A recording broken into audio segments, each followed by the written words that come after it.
Magandang araw mga kaibigan.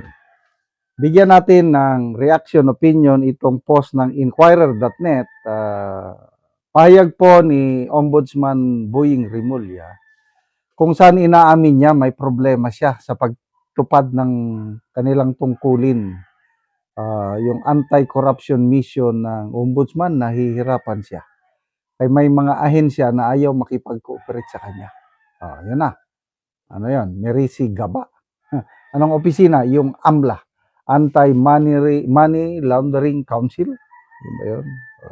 Sa pagganap ng mga tungkulin ng ibang tao, katulad po ng council mismo at ng AMLA. executive director ng AMLA at ng AMLA mismo. Kaya yan po ay inaayos natin na kausapin para mabigay sa atin yung mga impormasyon na kinakailangan. Para mapanagot natin yung mga tiwaling opisyal ng gobyerno. Yun lang po yun. Ngayon ko lang ho nakita na minsan, meron talaga mabigat na kalaban ang batas pagdating dyan. Kaya nga, gusto ko silang kausapin po itong AMLA tungkol sa pagtupad nila sa kanilang patungkulan. Sapagkat, alam niyo naman, hindi dapat banking industry ang kanilang pinangangalagaan, kundi yung mga pag-violate ng batas ng mga kawani ng gobyerno. Kasi ang trabaho naman namin talaga, corruption, anti-corruption, di ba? And they are the necessary office, the office that gives us the most information. If they will not come up with it, then we have a problem sa country. Hindi nila pwedeng blancohin ang katarungan ng Office of the Ombudsman. Dapat gumanap sila, kundi sila mismo ang kakasuhan namin. Baka naman yung attitude ng iba dyan ay gusto nilang magkaroon pa rin ng mga kaibigan sa banking industry para doon sila lumipat pag wala na sila sa AMLA. Yun po yung isang problema sa conflict of interest natin eh. Dapat bawal po yan. Huwag na silang magpa-empleyo sa mga bangko pagkatapos. Kasi nga, conflict of interest yan, di ba? Parang ano yan eh. Parang, sabihin natin, isang opisyal ng cabinet papasok sa kumpanya na kanyang pinakikialman ng araw. Ganun po yan. Dapat huwag sila ganun. Hindi mo dapat nila ginagawa. Yan. So, ito na yung sinasabi ni BP Sara, Merisi Gaba. Hindi ayaw makipag-cooperate ng AMLA. Hindi ko alam yung punot dulo nito. Sinasabi, bangko, pinoproteksyonan ng AMLA ang bangko. Dahil ba sa bank secrecy law? Kasi ang mga nasa AMLA, imposibleng hindi nila alam ang kanilang trabaho. May kailangang impormasyon ng ombudsman, ayaw nilang ibigay. Baka naman bawal sa batas. Kung sino yung bend the law? Is it okay to bend the law? Mr. Secretary, yes sir. Bend the law. So, mga ganyang problema sa administrasyong ito, wala talaga tayong maasahan na paano mapanagot ang mga hinahabol ng ombudsman kung mismong ombudsman ayaw sundin ng mga ahensya ng gobyerno. It's a problem of credibility or trust. Lalo na sa flood control. Sino-sino na bang napanagot? Kung ilang billions ang nawawala, lalo na yung mali-maleta issue. Inaamin ng Senate Blue Ribbon Committee Chair, Senator Lacson, na for sure, there were maleta deliveries. Sabi niya yan. Ang kine-question lang niya is yung parang imposible naman yung 805 billion. Bakit doon ka tututok sa 805 billion? Kahit kalahati lang, 400 billion ang na-deliver. Pera pa rin ng taong bayan yun. Bakit? Nang dahil lang sa hindi niya matanggap yung 805 billion, ayaw niya nang imbestigahan. Kaya, ganyan din sa ombudsman. Gusto nila kausapin isa-isa ang 18 Marines. Wala na talaga.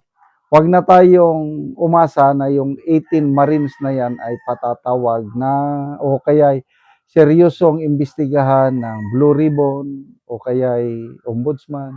Wala na. Dala sa limot na yan. Kawawa ang brave 18 Marines dahil kaliwat kanan ng kasong kinakarap. Siguro pinakamababa 5 hanggang 6 na kaso ang nagsampa na sa kanila. So, wala talaga ang administrasyong ito. Pagdating sa korupsyon, I'm sorry unang ginawa, dinisolve ang Presidential Anti-Corruption Commission. Bakit? Yun pala, ito na. Para wala nang makialam sa mga mangyayaring korupsyon. Tapos sinasabi na kung may magandang ginawang Pangulo, yun daw yung paglaban niya sa korupsyon. Anong paglaban sa korupsyon? Yung sinasabi niya na whistleblower siya, mahiya naman kayo. Wala yun. Propaganda yun. Yung ICI niya, propaganda yun. Hindi yung totohanan na panagutin, kundi cover up. Kaya hanggang ngayon, kawawa ang nakulong Senator, ex-Senator Revilla lang at saka si Diskaya. At ilan pang maliliit na isda. Yung mga mastermind, wala na. Sa 2028 na lang tayo aasa. Kaya magkaisa po tayo, mga kababayan. Botohan natin yung kandidata na nangako na pananagutin ang mga nagtraidor sa taong bayan, yung mga nagnakaw sa kaban ng bayan. Kasi sa ngayon, wala tayong masahan, Ombudsman, Blue Ribbon. Akin lang ito madidismayan lang tayo. So, salamat mga kaibigan sa inyong pagsubaybay sa ating channel. Nakakatulong kayo ng malaki sa tribong Talandig ng Bukidnon dahil ang sweldo natin sa channel na ito is pantulong sa tribo. Namimigay tayo ng libreng yero at pako para makapagpatayo naman sila ng mas maayos na tirahan. Panoorin nyo ang video na ito. Karon mo na ni ang atop sa natagaan na mo og yero, mga buslot na gyud kaayo og makita gyud nato nga karaan na kayo ang iyang yero og gipang sumpay lang gani tungod kay kaulanan na. So mura na gyud og mga bituon ang mga bangag-bangag. Ano ni ang among gihatag nga yero. Dagko na gyud og buslot. Nani ang among gihatag nga yero, so mag-atop na karon si Angkol. So nan ang tangkal.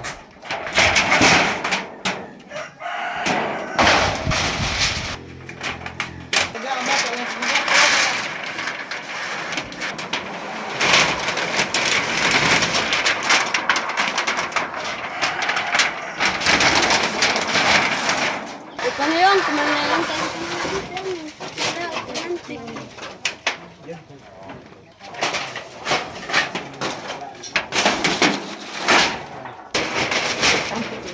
Kaya, hari, gawin ko lang ka.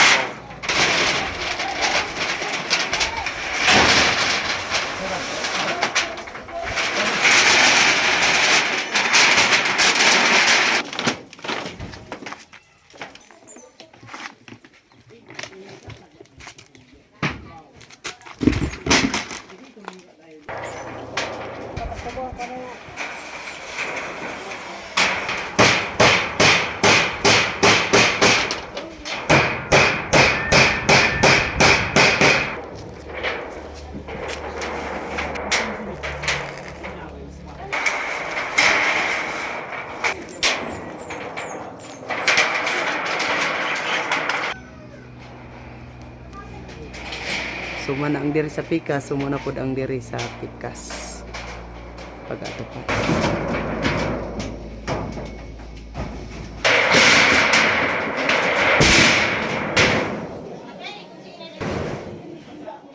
O karon humana gyud sa pag-atop ang among gihatag nga yero. At sa Ginoo sa nagtabang sa sin nga karon dili kumuunan kay non punta nga taas pa sa kinabuhi napakapangatag pa siya asa nga dapit kung na dagan po ang iyang matabagan dagan kay salamat kaniya ug man sa mala nini Dagan kayong salamat. Pila na to katuig ang imong atop kol? Napulo ng tukaping katuig. So, ulan na nagyod. Wala na gid gusto to ganin na tanan nga alas na ganin niya.